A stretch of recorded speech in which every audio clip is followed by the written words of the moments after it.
जिसको सिखाया आपने उंगली से पकड़ कर चलना,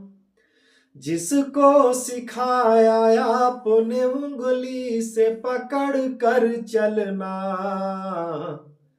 उसी को बाद में ठोकर लगाया जाता है,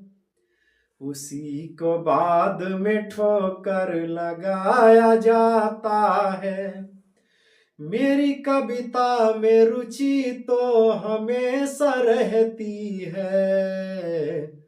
मेरी कविता में रुचि तो हमेशा रहती है, मेरी कविता में रुचि तो हमेशा रहती है। अब तो कविता के द्वारा ही सताया जाता है, अब तो कवि